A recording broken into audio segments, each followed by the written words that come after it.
We've got a little surprise today. I picked up a package from the post office from Leanna. She's a longtime listener, viewer, friend, and she sent us a little something. So I wanted to do kind of like an unboxing together and see what she sent. And if it's something we can use on the channel, then we can play with that. And if not, then we can just enjoy the experience together. I just wanted to share that. Okay, so let's see. I've got the box right here. Let's see what it is. Oh my gosh, there's so much in here. Oh, no way! Leanna! Pride and Prejudice. This is my favorite. It's my favorite. I rewatch the show, like the BBC one, at least a couple times a year, and I rewatch the movie, the one with Keira Knightley, the 2000s one, multiple times. It's my most viewed, and I listen to the audiobook, so now I actually have the physical book, and what a beautiful one it is too. My God. Yes, Kitty.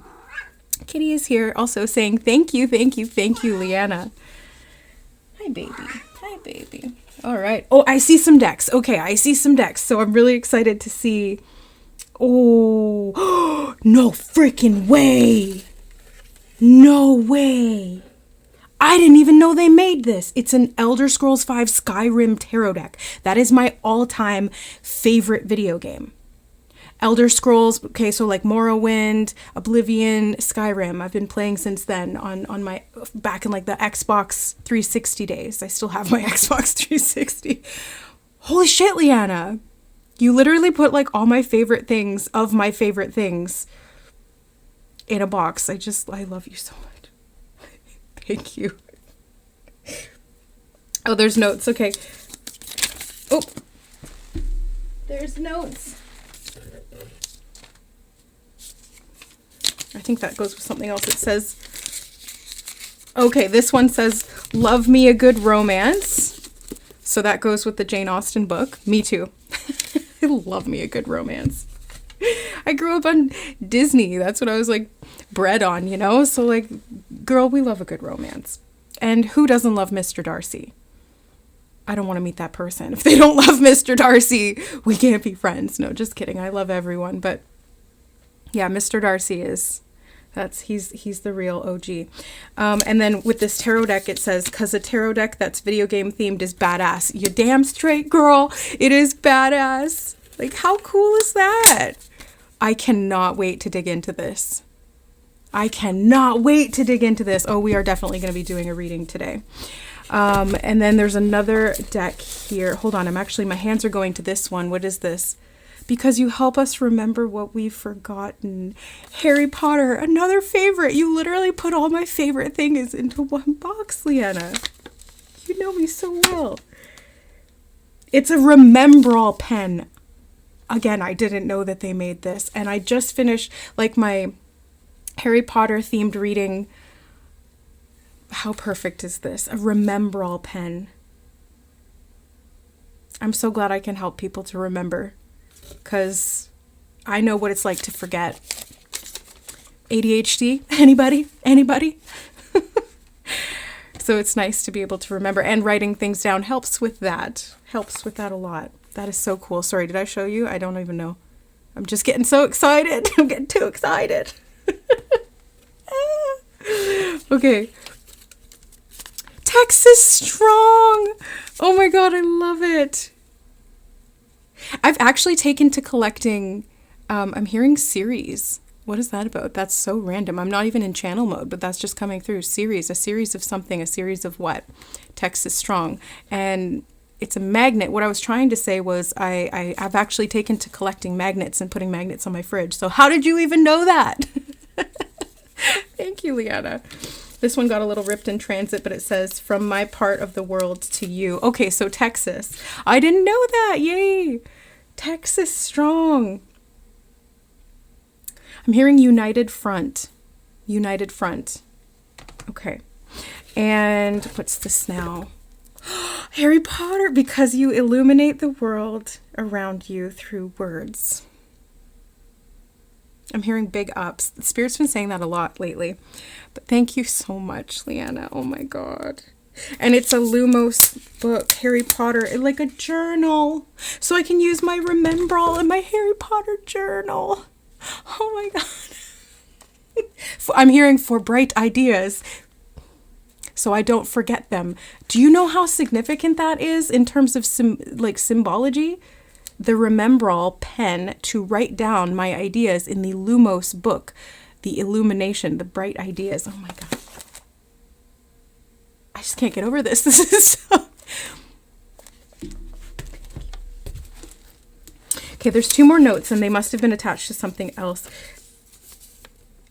It says this bitch glows in the dark. And that's fucking cool. Okay, it must be the Lumos book or something glows in the dark. I'm going to have to turn off the lights and find out what that is eventually. But yes, I love glow in the dark stuff. Who else had those glow in the dark stars in their ceiling as a kid? Was that just, it was like a 90s thing? Yeah, I had those glow in the dark stars on the ceiling with moons. And I used to love those. I'd charge them up, turn on the light, and then turn them off and get real excited.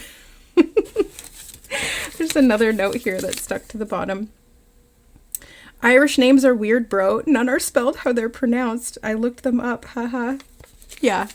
My name, Siobhan. Siobhan. It is weird.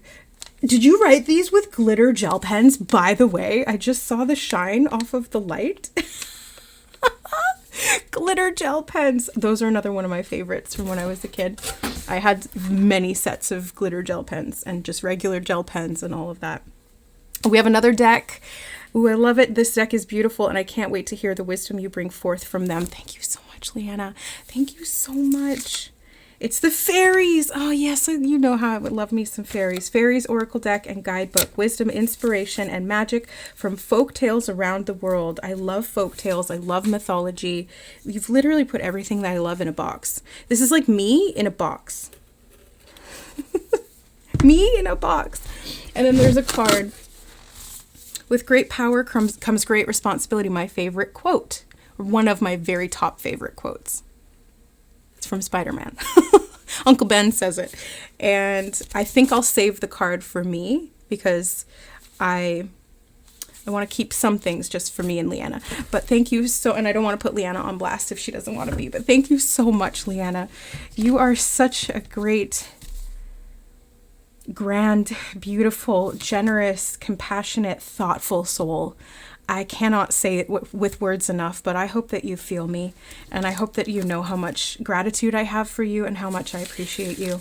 This just really goes above and beyond. I don't know what else to say. Like, this is amazing. This is amazing. It's so thoughtful. It's me in a box. It's me in a box. All right, so I want to dig into these decks. You know what I just got called to do? I'm hearing scrying, so we will definitely be scrying at some point because all of my readings involve scrying, whether I intend to do that or not. But bibliomancy, I just got told to like turn to a specific page in the book and read the first line that my eye falls on.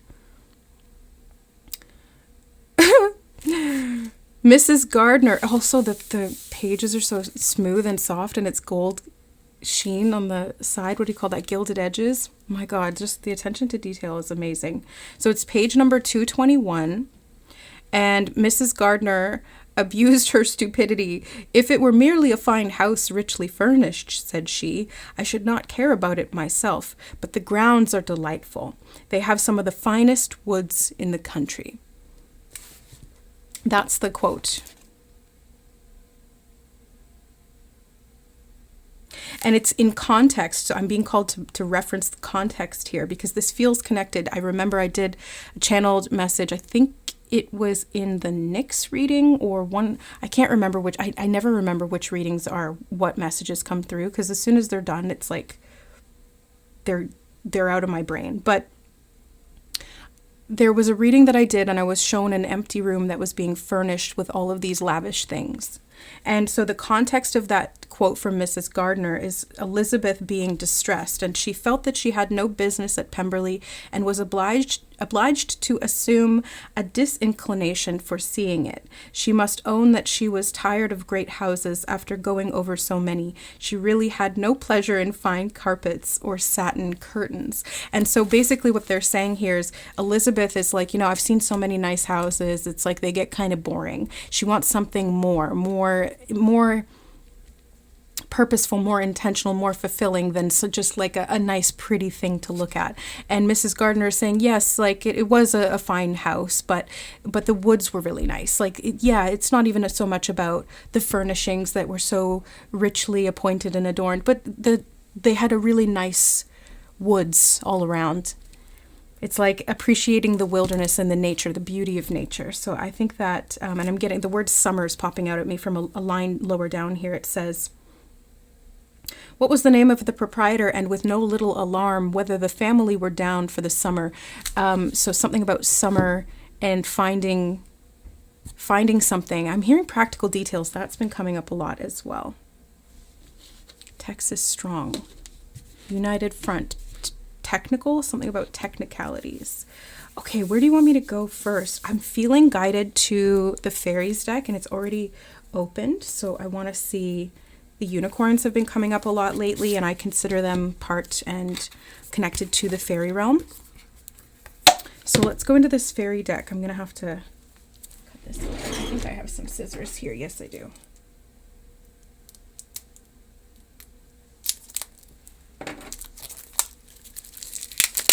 I love taking plastic off of things. I know that's like a weird thing, but I just like it. It's satisfying, Who else feels like that? Just me? Okay. Hello, welcome fairies. Thank you. And I'm hearing welcome to the family. It's like I'm inviting, every time a new deck comes in, it's like I'm welcoming them to the family, and I get to know them. And energetically, I'm hearing purging. Energetically purging anything that's lower. I'm seeing like dropping away, a lot of stagnancy falling away, and there's this up rising, and it feels very lighthearted, very glittery, shimmery. I think I mentioned glitters and shimmers in one of the last readings I did as well, and it was like the opposite of a trigger. It's this like infusion of joy, this greeting of playfulness I'm hearing from the fairies. I love the fairies. That's why I love them so much, because they can be tricky and mischievous, but they're also like of my own heart as a Mercury-ruled person, where they're always changing and evolving and shape-shifting, and they're so playful and fun and lighthearted and free. Okay, so let's see what we've got here. Lighting your path. I'm hearing Mistress of the Dawn. Ooh, Mistress of the Dawn. And there's something about the sunshine letting or setting you free. Sunshine lighting your way and setting you free. The sun in the tarot is about clarity. And then we have north, south, east, and west. And I just was seeing that referenced right before this as well. And I'm being called not to share what I saw that reference in. I don't know why. Spirit's like, don't share what the reference was from. I don't know why it would matter. But I did see that, and it stood out to me. And whenever something is highlighted or bolded in my inner vision, I know that that's connected to an important message or a synchronicity, or it's like a pattern. I'm hearing unfolding events, and there's like a convergence. So there's a path being lit, and it's like I liken this to the inner compass a lot. When we have that inner light, where we have this compass that directs us where we need to go. And I'm hearing night and day, sun and moon, and I can see that here on this card. They're up in the sky, sun and moon. Something about a benefit, upper benefit, and dancing in the light. Oh, I'm hearing that song, dancing in the moonlight. Everybody's feeling warm and bright. It's such a fine and natural sight. Everybody's dancing in the moonlight. Ooh, and the crying out. I channeled something about a banshee earlier. I was saying something about my band tee and it had the hermit on it and it was Led Zeppelin. And then I was like, band tee, banshee. And in the Nyx reading that I did, there was one group that was mentioning a cry in the night. And so it was like a cry in the night, like a screech owl. And then in this other reading, it was banshee. And now we have this crying out in the night, the banshee. Dancing in the light. This doesn't feel ominous at all. The banshee here feels like a signal, maybe a warning call, but it's like a good one, if anything, because it illuminates. It's like you're kind of going along and following your compass, and then all of a sudden, maybe the compass gets a little wavery or convoluted, and then all of a sudden you hear the screech from this direction. You're like, oh, and I know where to go, or I need to take a detour this way, or there's a reason I need to go over here first, and then navigate onward from there.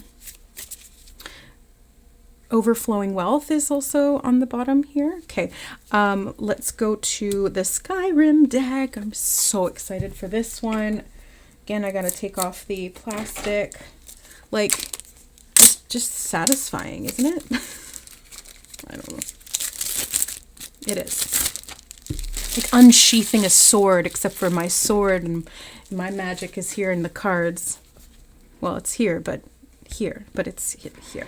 It expresses through here. I'm hearing the pen is mightier than the sword. The pen, the mind, the remembrance is mightier than the sword, the light. Dancing in the light and lighting your path. Okay, so look at these cards. Oh my God.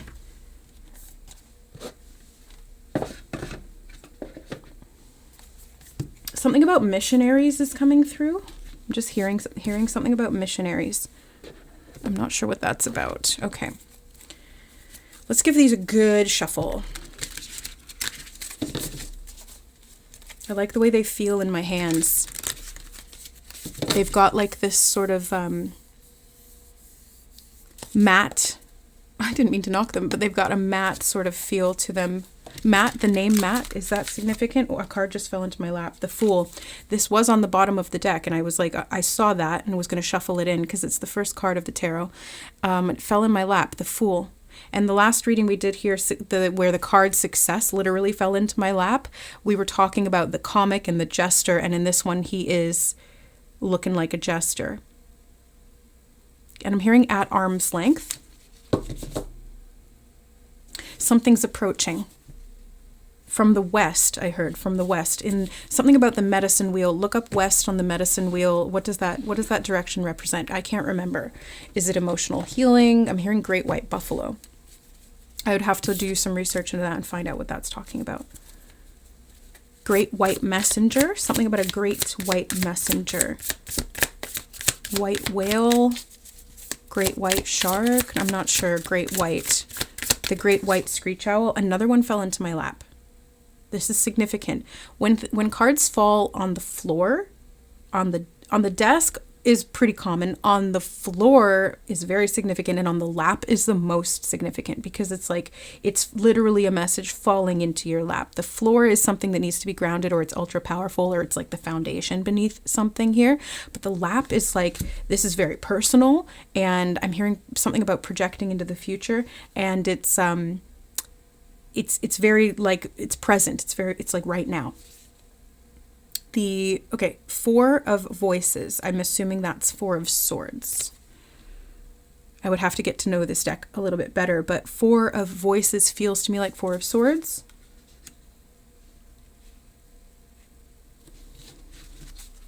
Something about the human voice, and that I have been getting so many messages, channeled information about the throat chakra and music and how far back music and vocal. Something about vocal reasoning I just heard. Vocalization, singing, making music, wind instruments, the throat and flutes, carved bone and ivory to make flutes, thousands and thousands of years old. Right, and in Skyrim, the Dragonborn, oh my god, I've had so many references to Daenerys Targaryen, the mother of dragons. Okay, so we're in the dragon energy, something about the dragon era I'm hearing.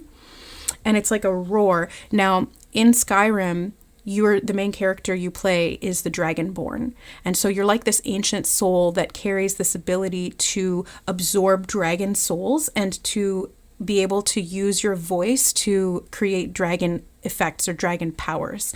And I'm hearing the Thuum. I can't remember what that is, but it's like a gust of wind that rushes, I think, that can like push things. And something about the sky and the element of air is coming up. On the medicine wheel, which is the element of air, north, east, south, or west?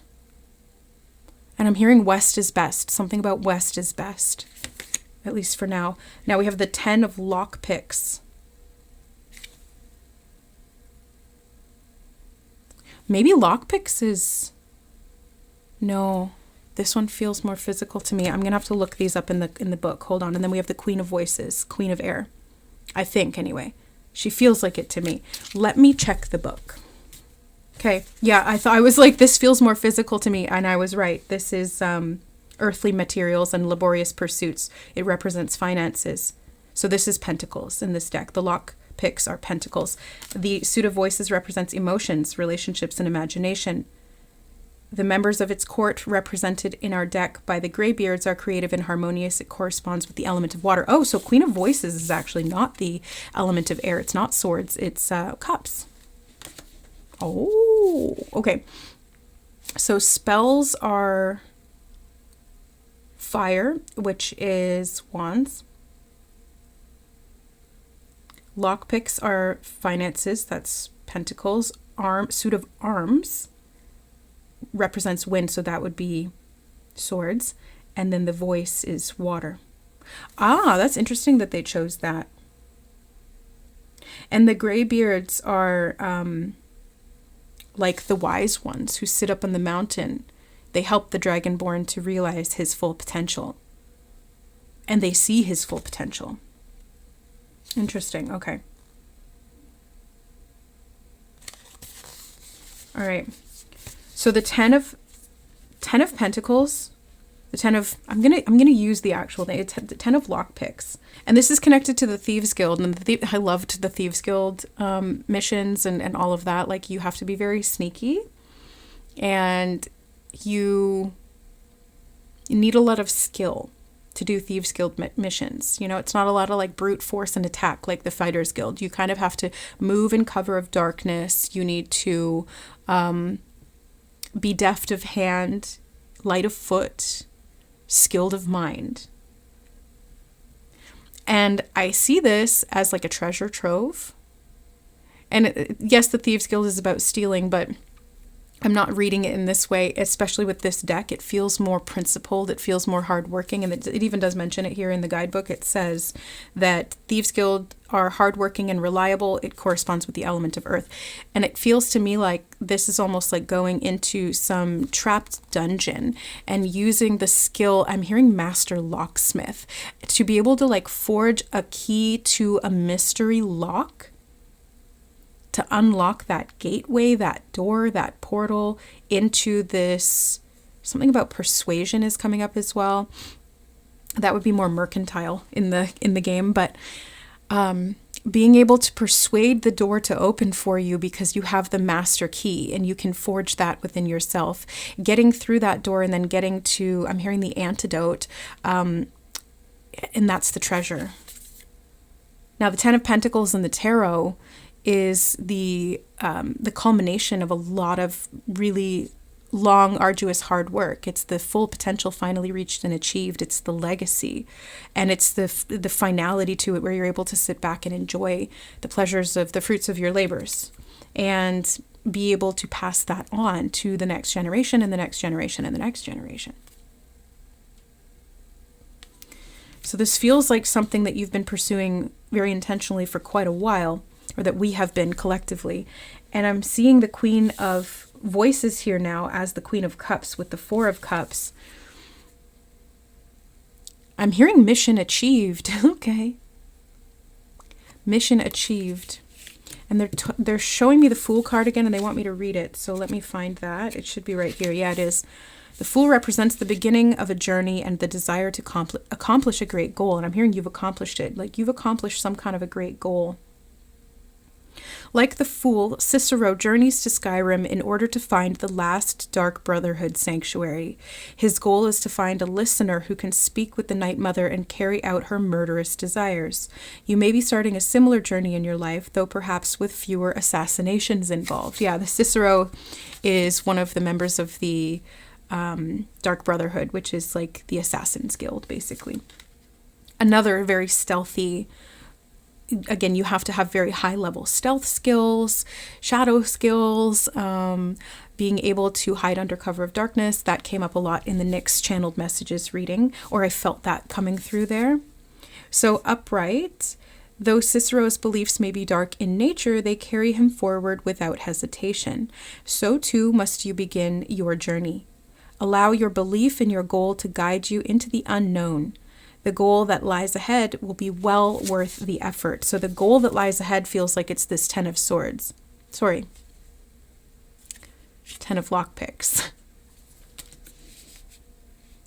And there's so much potential in the direction or the way that you could go there. But I'm getting this like under cover of darkness again. It's like moving in that moonlight, dancing in the moonlight. It's a very subtle light, or it's a hidden light. I'm seeing the hand from, I'm hearing Gryffindor, but I'm seeing the hand from Harry Potter that Malfoy buys in Nocturne Alley. And it's a hand that provides light only for the user. So it's like a hidden light. And he is able to see in complete pitch darkness without giving himself away. So there's something about that. And it feels like this is moving in these shadow realms, or in the unconscious, or into the unknown of the future, and the projections of the future that are unknown. But we've got a lot of wealth here, because I was just reminded that we had the overflowing wealth card. Ooh, and underneath that is Shapeshifter. And I'm hearing moving under cover of darkness, mysterious but intentional, and laying the foundation of that right now. And it's not malevolent, although there's some undertones of that here, but it's very magnanimous, I want to say. That's the word I want to use, magnanimous. So it's not negative, although I'm hearing something about a necessary, and it's connected to the 10 of Pentacles. It's like a necessary sacrifice that needs to be made somehow. And it's like looking death in the face. I don't know why, because Cicero's staring at the skull, and it's reminding me of like looking death in the face. Being able to face something here. Okay, I'm being called to read the Dancing in the Light card from the Fairy deck. So I'll find that as well. Opened it to a page that has Divine Feminine and the Pan. I did a Horned God reading, and Pan was the World card there. Oh, and the one right next to it is Dancing in the Light. Of course it is. Okay, so the few Follett are fairies of Cajun, folklore who appear as balls of light that have been spotted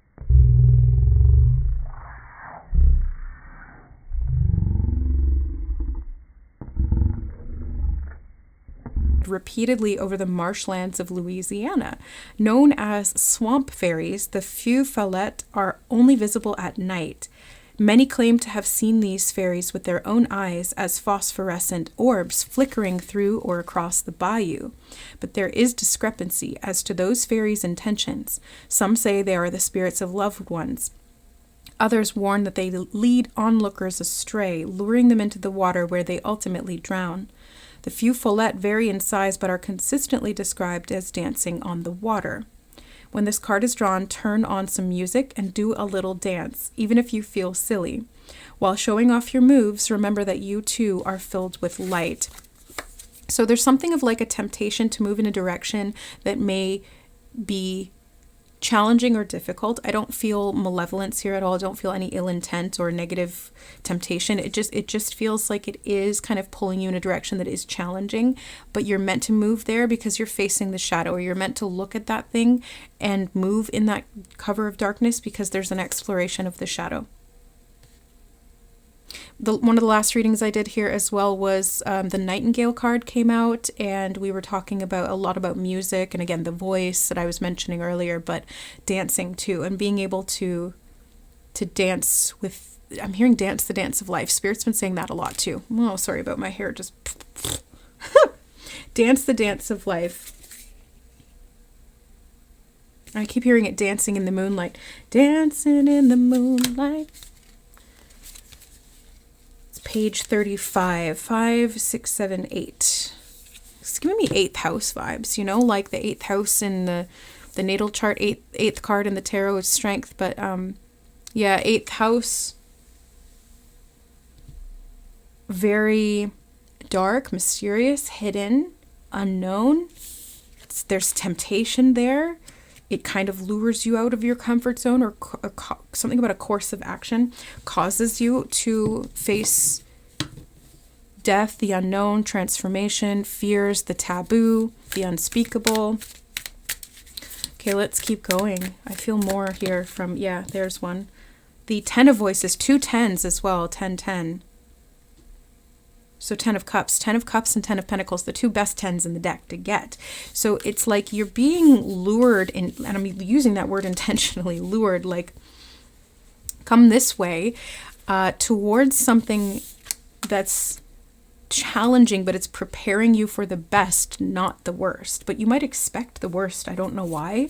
I don't know why you would, but it's like there's a pearl of wisdom that you're meant to achieve, not receive, achieve. And the star. Did I just mention the star? I was thinking it in my head because number 8, 1 and 7 makes 8, and the car, that's the chariot. The card of the star is number 17, which makes 8. And it's the emitter of light, but it's a distant light. Although sometimes I see the star card as, I'm hearing something about notorious mischief. I see something about a sari, a woman with a sari on or a veil. Very Nyx energy again. What I'm trying to say is that the star can sometimes represent our North Star, our guiding light, our ability to navigate in the dark at night, because that's when you can see the stars. And Goddess Nyx is the primordial ruler of night, creator of night and darkness, and light also. She created light. So that all feels relevant and connected as well. Page of voices, Page of Cups. I'm hearing Greybeard, Greyhame. Yeah, the Greybeards are, we mentioned that from Skyrim. I'm hearing Lord of Voices, and then Ace of Voice. I do, and King of Spells, Judgment, and Temperance. I want to read these voices cards as swords. I know that they represent the element of water, but in this particular case, I'm really sensing them strongly as swords. So I have to go with my intuition over what the guidebook says. Interpretation is like 3/10 of the law, you know? It's how we feel it. It's how we interpret it. That's what makes the message what it is. And humans are meaning-making machines, even if there are already rules. Okay, this freaking hair is bugging me. So the Page of Voices and the Ace of Voices. I'm hearing that screech owl in the night again. A screech owl in the night. A guiding call. And a guiding light, but this light is hidden in some way, or it's like shrouded in darkness, but it's light. It's light nonetheless. It's actually a very pure source of light, but it's coming out of the darkness.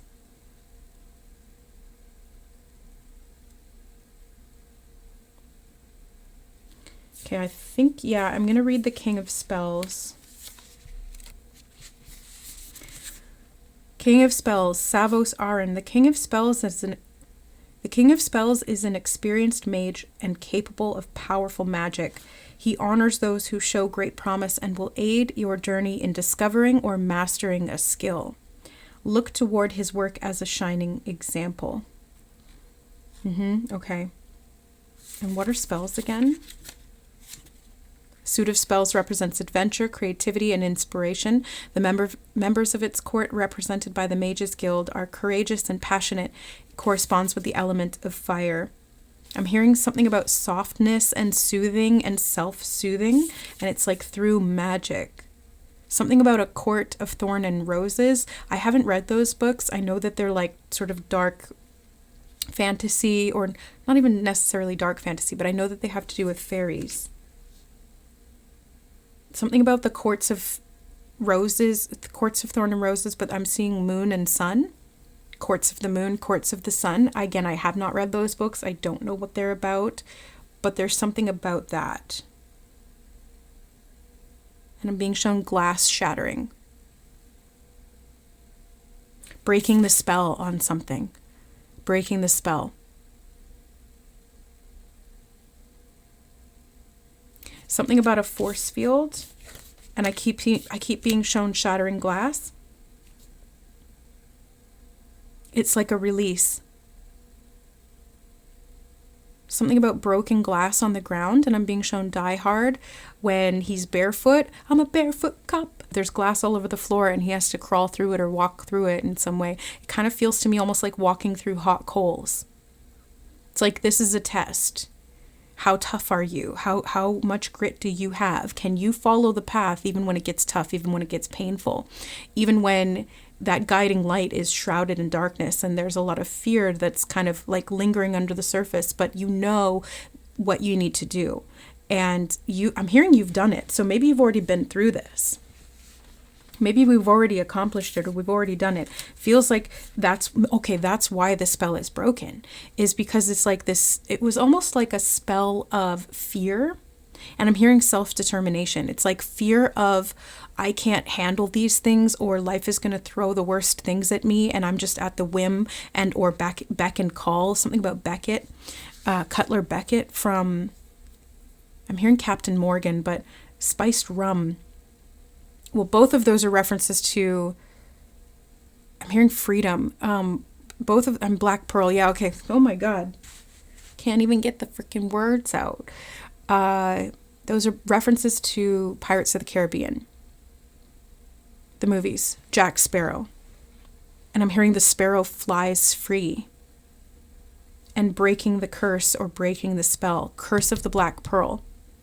And I recently read, I didn't know this, but I was reading some stuff. I'm hearing folklore. I was reading some stuff and it said that the reason that Jack Sparrow had an encounter and was branded on his arm as a pirate by Cutler Beckett, who was one of the leaders of the East India Trading Company, was because he was hired on to captain a merchant ship and to make a delivery. But when he discovered that the delivery was of 100 slaves, he set them free.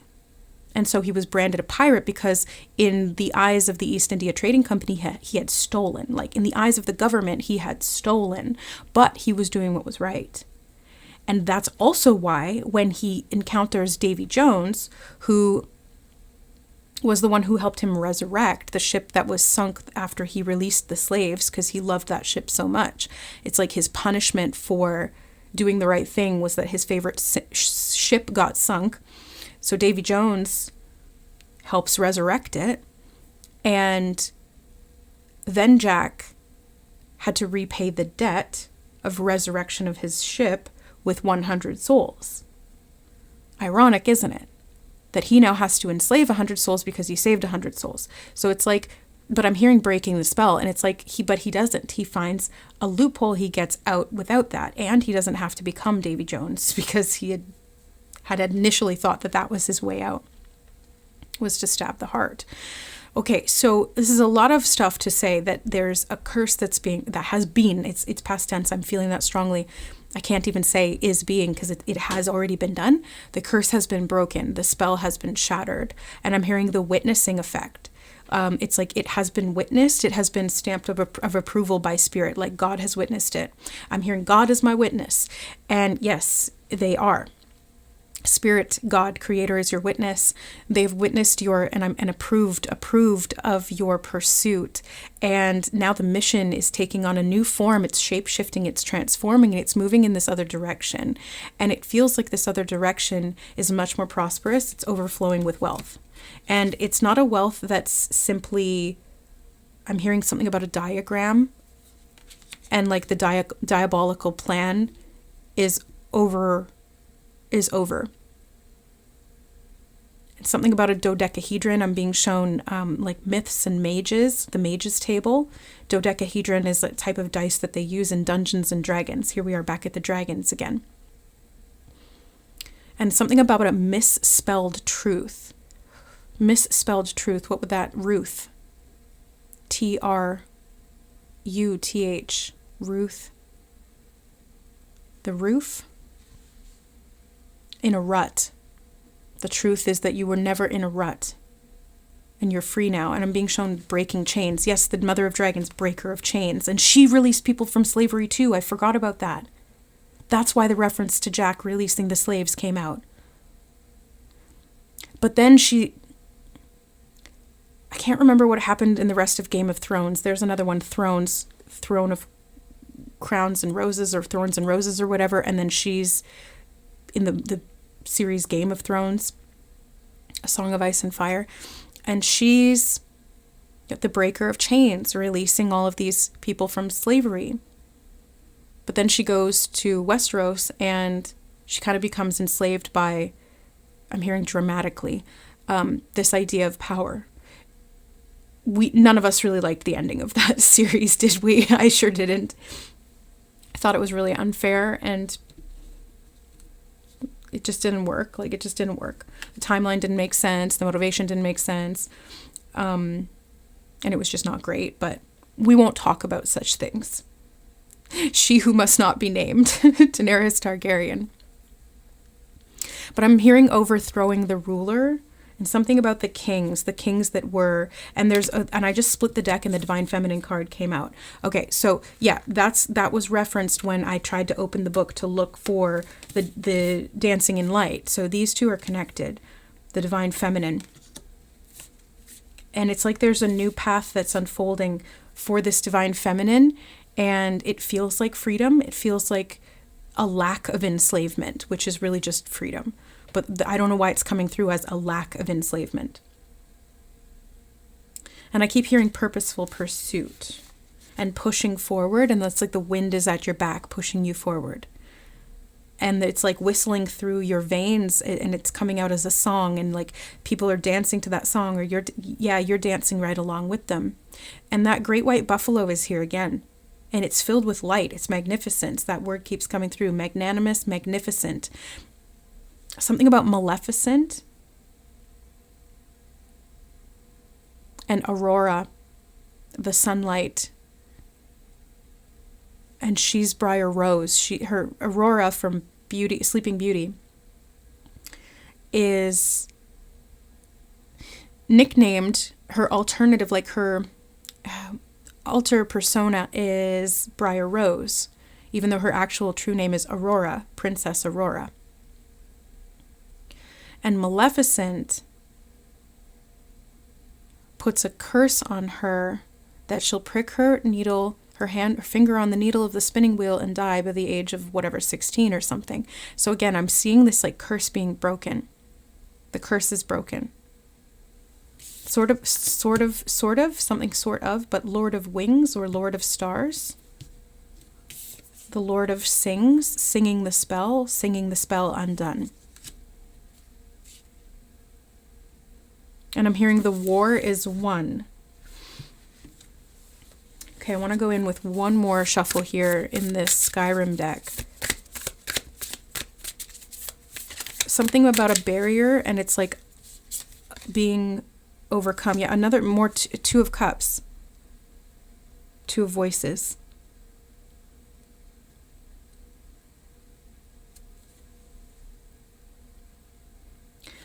I'm hearing the cups are moving in the direction that they need to. And I'm seeing this like that. The cups are moving in the direction that they need to. And it's like we're all marching as one together. Marching home because the war has been won. We don't need to fight anymore. But maybe there's something scuttling under the surface. Judgment. We need to read Judgment. Okay, thank you. And then more voices. 6 of Voices. So many voices, all of us sounding our voices. ingenious ingenuity. Let me find judgment. 2 10s here as well. It's the number 20, but 2 10s. 10 10. Winning the war. Okay. Something about a battle axe. Okay, let me find judgment. Judgment is a card given only to those who deserve it, whether for good or ill. In that same vein, Mjol, the lioness, passes judgment over what she believes is wrong and right. She wishes to aid the righteous and condemn the wicked. Which are you? In the upright, just as Mjol wishes the world to be just, so is your future. Your labor has borne fruit. Yes, that's what we were talking about with the 10 of lockpicks. That's what we were talking about with the 10 of lockpicks. And your rewards are plentiful and freely attained. And I'm seeing that breaker of chains again. This great bounty comes with a greater understanding of yourself and your place in the world. And I'm being shown leadership. So, and it's divine feminine leadership, leading the feminine or leading with the feminine, being an embodiment of the feminine, that female principle. Should we read this? No, don't need to. Okay, not yet. The lioness. Yeah, she is. Something about the lion's moon, I'm hearing. The full moon in Leo is coming up. I'm filming this on January 20th. I don't always put my readings out right after I film them. Sometimes I'm called to wait a little bit. I don't know why. It's all intuitive. But the Leo full moon is coming up, I think, next week. I would have to double check that. I'm being shown like negative forces waving the white flag of surrender. It's like they've chosen to surrender because the will of the one, and I'm hearing will of the wisp, which is kind of reminding me of these dancing lights, will of the wisps, is stronger. And these will-o'-the-wisps are said to kind of lead you off track a bit, but they didn't. They never did. It was never malevolent or malicious. If anything, it was just to lead you into the darkness to discover what power you needed to resolve and what power you needed to what power was hindering you, what you were harboring, I'm hearing. And I'm being shown a boat that's been scuttled, which is like it's sunk. Again, that happened to, I'm hearing Josh, but that happened to Jack Sparrow. So, but he still remains the captain, and I'm seeing you becoming, hold on, I'm hearing bread for justice. Bread as in food or bread as in birthed? Born for it, I'm hearing. Okay, thank you, Spirit, for clarifying. Born for justice. It's like a birthright. Truth, justice. Clarity of mind, clarity of heart, clarity of the spell. The truth breaks the spell. That's what it is. The truth breaks the spell of illusion, and you can discover that truth by going into the dark with that light that only shines for you. And then once you've got that truth, it's like the frequency changes and it emits this song. So it's still dark, but everyone can hear it. That's what counts. That's what matters. That's what was the matter, is that the song was distorted or the illusion was, something was in disarray and was distorted, but the illusion is broken. And I'm hearing a lion's roar. It's reminding me of Aslan, or like the first voice, the first sound, the dragon's breath I'm hearing. Breath of the wind, breath of the wind. Breath of the wild, that reminds me of Zelda.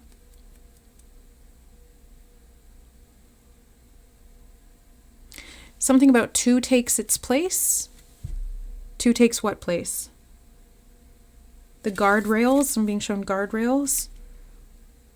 And there's ivy growing all over the guardrails. Twisting and turning. Finding the right path. Okay, we're going to go in with one more round of the fairy deck. Twisting and turning, finding the right path. Something about a staff of wisdom, and I'm seeing a wizard with his staff.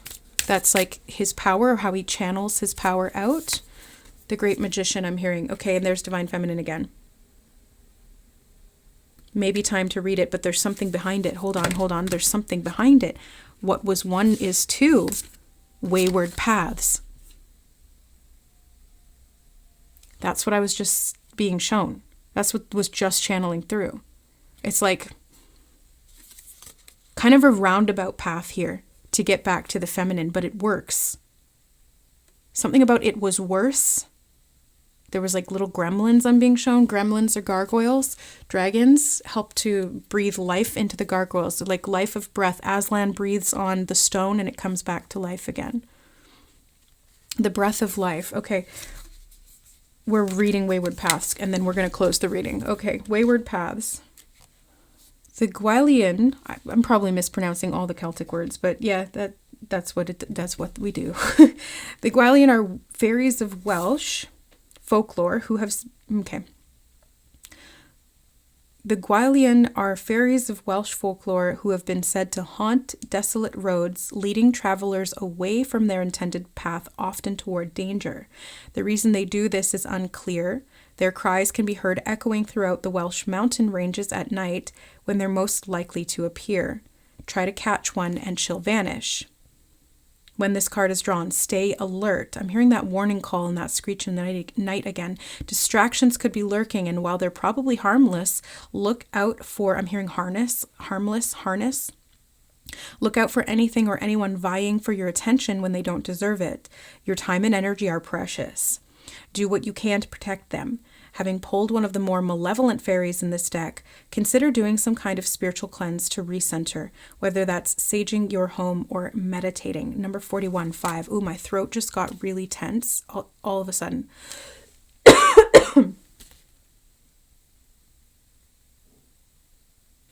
She's got the star on her chest.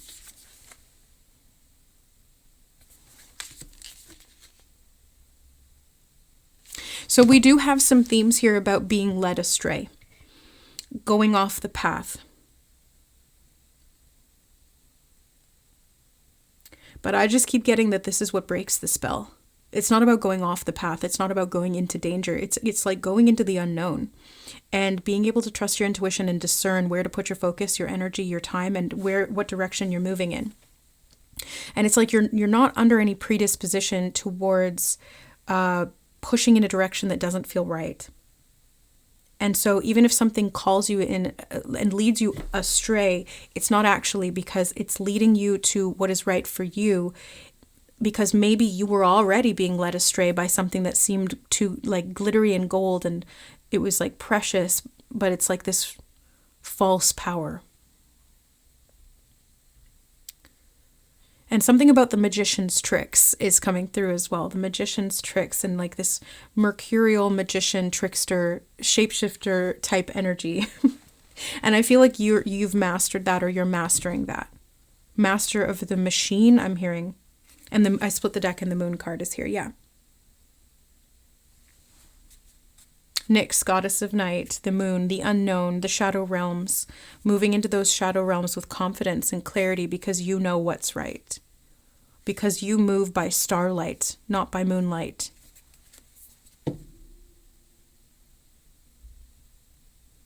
It's almost like you know when something is a trick or a trap and you use that to your advantage. It's like you can see when something's leading you literally astray or on a wayward path that it would be harmful or detrimental. And it's like you go that direction anyway, but not because you're being lured and you're foolhardy, but because you know exactly what it's going to do.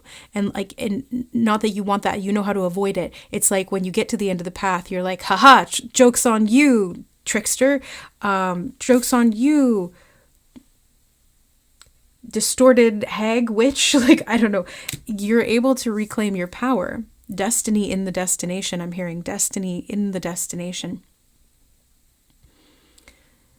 It's making you go through a hard route to get there, but the truth is very clear and you're seeing it and then like screaming it out. No doubt about that. No doubt about that. Yeah, I flipped to the judgment card in the deck, in the book again, the guidebook. Something about a priestess and a princess. Priestess, princess, divine feminine. And the world, okay? The world, and it's the Ouroboros dragon. I've been getting a lot of synchronicities about the Ouroboros, the snake that feeds on itself. It's self-sustaining, or it's a self-enclosed cycle or loop, or it's a self-fulfilling prophecy. So we have to be careful about expectations. But the world here feels like it's encouraging us to explore and expand through these cycles that bring awareness to things that do loop in certain ways, or to understand some of the darker shadow aspects of the feminine as it's expressed through humanity. Something about oppressive patriarchal systems is coming up as well, and that's connected to the enslavement of the feminine. And this is why it's like these dark feminines are being lured. I'm seeing sirens luring men to their deaths on the shores, on the rocky shores of the ocean. And it's like because they have strayed in the wrong way. Okay, so there's a lot of different messages here. There's a lot of different contexts and connotations, and I'm not going to interpret all of it because I don't feel like that's my task anymore. And I'm hearing something about waiting in vain. It's like the Lord of Power, the distorted one, is waiting in vain. He's trying to entrap everyone, entrap this in the circle, the cycles of life. Something about prahayana I'm hearing. I don't know what that means, prahayana. I'd have to look that up. The back of the book is also the world card here. Something's coming to a close, closing something out, closing the distortion, breaking the spell. Yeah, very strong. That's the message. Once in a lifetime, I'm hearing. Once in a lifetime, one lifetime. And something about one and done, and taking something to go. Take it to go. Take it and go. Flow.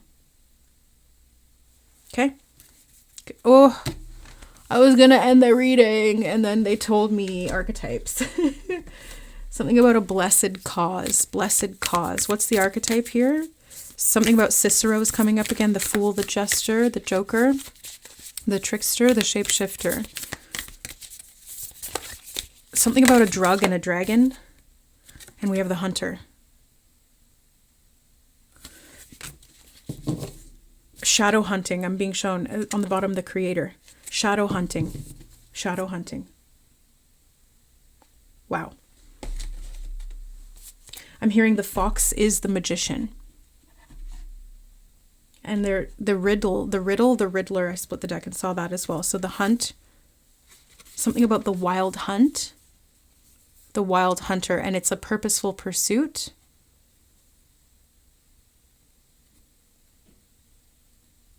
Wise dragons. Wise dragons. Leading those of benevolent cause to safety, and those of malevolent intent into trickery and deceit of their own making. A reprise, a reprise. Look to the skies. The role has altered and changed. The powers that be will fall and be rearranged. And so it is, as we, as one, as will. And then I'm hearing, so mote it be. This feels like chaos witchcraft for like tumble the patriarchy. Like that's what this feels like. It feels like that. Something about convulsions and strobe lights and like seizures. Something about re-seizing, like what power was seized is now seen and sized up or re-seized. Yeah, the moon card keeps popping out when I split the deck. Artemis is goddess of the moon and the hunt as well. The Greek goddess Artemis with her brother Apollo, twin brother Apollo. Pan, something about Pan luring the way. Pan, the wild hunt. He's the goddess, or he's the god of the wild nature. The nature of man, I'm hearing. The nature of man. Not necessarily men as in gendered, but man as in humanity. The nature of the beast, the physical body, the devil. I'm hearing Capricornus, and we're moving out of Capricorn season right now, so something about that. I'm hearing the will of men. And I'm seeing something crashing and falling down, and it's like I'm being shown the rightful king restored to Gondor. It's like in Lord of the Rings when Aragorn seizes back his power of the throne because he's the rightful ruler. I'm hearing genetically, and it's like, again, birthright. It's his birthright, but it's not just a birthright of genetics. It's not like this distorted masculine crown. It feels Like it's right with the feminine, it's balanced with the feminine, it's merged with the feminine, it's whole. The diamond light. Okay. There's clomping upstairs, so I'm going to leave it at that. Something about the hooves. Yeah, that's been coming up in a lot of readings as well. The hooves of the horse, the hooves of Pan, the goat. Stable path. Tread wisely. Tread without fear. Tread with faith in your heart, and all will appear. And I'm being shown something being revealed by the magician. The illusion, the trick was intentional, but it was magic nonetheless, and it clears the oppressors. Great, great, great. Dressers. Sanctimonious ones. Yeah, and I split the deck in Peacock, Great Pride. The sanctimonious ones will be undone. And I'm seeing unbuttoning a shirt, but it's like an old-timey shirt, and it's being unbuttoned by a servant or a slave, giving me Downton Abbey type of vibes, like this nobleman being unbuttoned by someone else. And I'm hearing slavery no more, and we're like slamming the door on that. And a new one opens, and it's like this brethren door that I'm being shown with the golden key and lock. Okay. Unlocked. Cleared the path forward. Clear as day. Though it is night. It will be all right. Okay, are we done? Can we finish now? It's already over an hour, Spirit. One more thing, they said. Insight, sight within. The inner sight. And I'm being shown a big eye right here in the chest, in the heart chakra. A big eye right here. This is the eye of the sight that can't be seen by those of mischievous trade.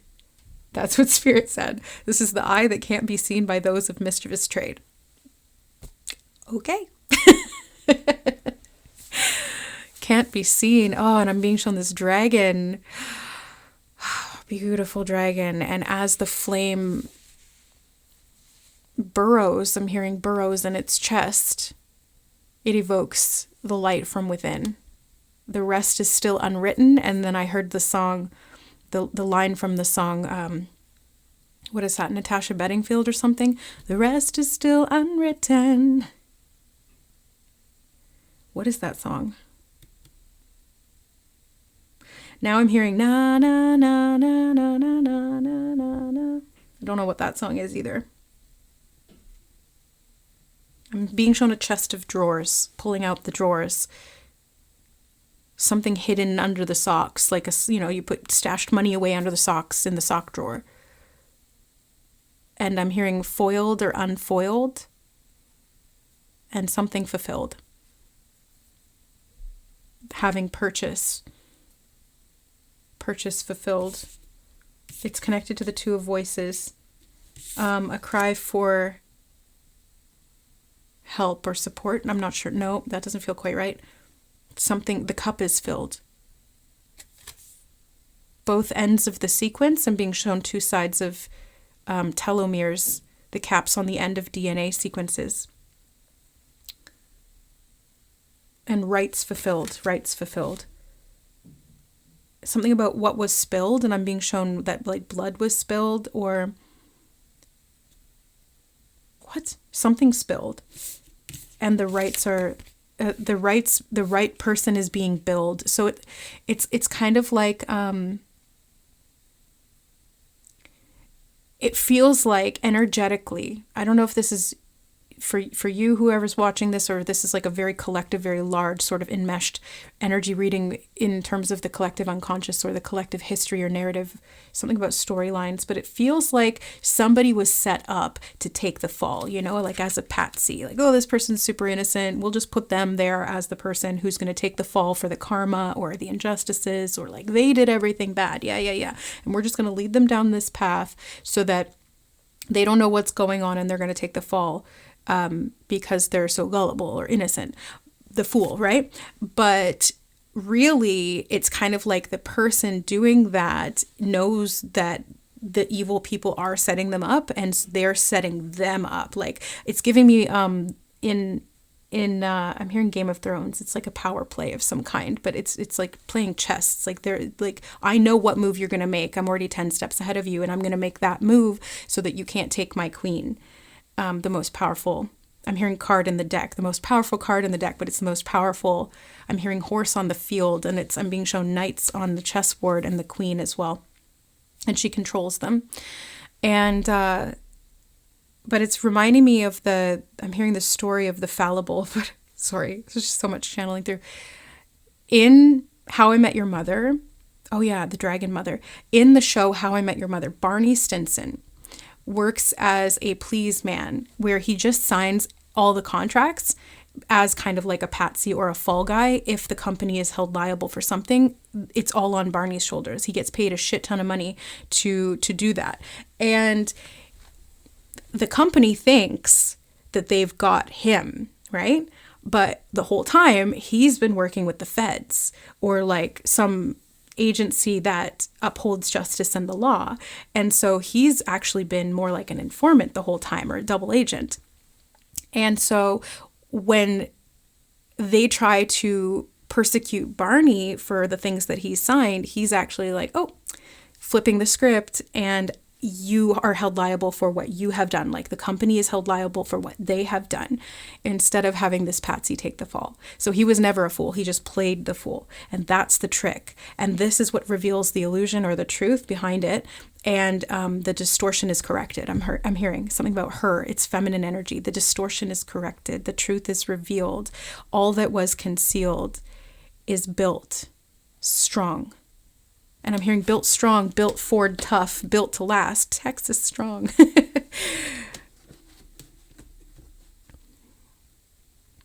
Red, white, and blue, that's American colors. Red and white are Canadian colors. I'm hearing divided and united, divided, united, United States, divided, united we rise, divided we fall. And connection is the most important thing. Remaining connected to those loyal, those who are in high vibration, flowing with the truth, divine feminine energy, something about a masquerade or masquerading as divine feminine. It's like there's distorted divine feminine that needs to be put out. I'm being shown Lilith and something about team members. And it's like all these shadow feminine archetypes are coming up. I have noticed that a lot.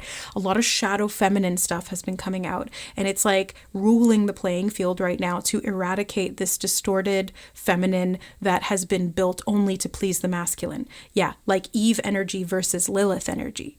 And Lilith was like, no, you will not enslave me. No, you will not control me. We are equals and we need to be equals. I'm getting very feminist sort of movement here energetically in the undertones of this message and this energy collectively that I'm picking up on. The world stage I'm hearing. Something about world was staged, like the world was staged, something predicted, but that falls through. The fall of the Atlantean Empire is connected to this. Divine feminine went with the flow, got thrown downstream, sucked downstream into the catastrophe. And the feminine was the one who was wise to begin with, but paid the price behind her eyes. The false failed. The feminine became disguised. The wisdom of the feminine must rise. No more disguise. And I'm being shown like an opening of the sky opening up. And this huge bellow, this loud sound. And it feels like, in my gut, a hearkening call, like a trumpet blowing. There's something about distortion of doomsday timelines I'm picking up on. I don't know what that means, but it's like the sky opens up and it's like Armageddon. And it's not, though. It's not. That's the trick. It's not Armageddon. It's not the end of the world. It's not. It's just a fear loop cycle that trying to wrap the feminine back into that. But the true feminine is lit even in the darkness. And so she knows the truth and can't be distorted. It can't be masked anymore. It's like unmasking something. The truth is being revealed. And it's through spoken word. Like there's going to be a lot of movement in terms of spoken word, expression of truth, protests even, but like it doesn't feel quite as grounded as that in the physical. It feels more metaphysical to me. The spoken word or truth emitted, and the way that this is flowing out and uniting the feminine and masculine together. I'm seeing the two birds here, the two swans, and it almost looks like they're one body, two heads. It's like giving me Two of Cups energy, Two of Voices, one body, two voices. And underneath that is showing up. Showing up is half the battle. My mom used to say to me, and I had a magnet in my locker as a teenager, that 80% of success is just showing up. So the feminine's going to show up. We're going to succeed.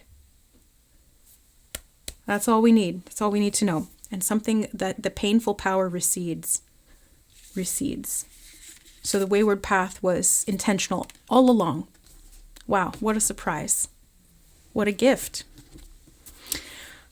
I think that's it. 111. Yeah, I think that's it. So I will leave that there with this activation, this frequency, this coding. Thank you once again to Leanna. What a divine prize. What a gift. What beautiful, beautiful, I'm hearing talent. What beautiful things that you've provided here for us to work with today and for me. So thank you from the bottom of my heart and the highest of my heart from all within. I love you. Thank you. And can't wait to talk to you on email. All right. And thank you everybody else who's here. And I hope you enjoyed the reading. Just take what resonates and leave the rest. This was a big deep dive and still a little bit ambiguous, but I hope that we got a little bit past the threshold of the fear so that we can actually see what the truth of this is. And I'm hearing rushing in. Rushing, and Ruth Bader Ginsburg is coming back up again. She came up a couple of months ago very heavily, very strongly for me. And I had to learn who she was. Feminist judges, I'm hearing something about feminist judges on the Supreme Court. Okay. I love you guys. We'll see you in the next reading. Bye.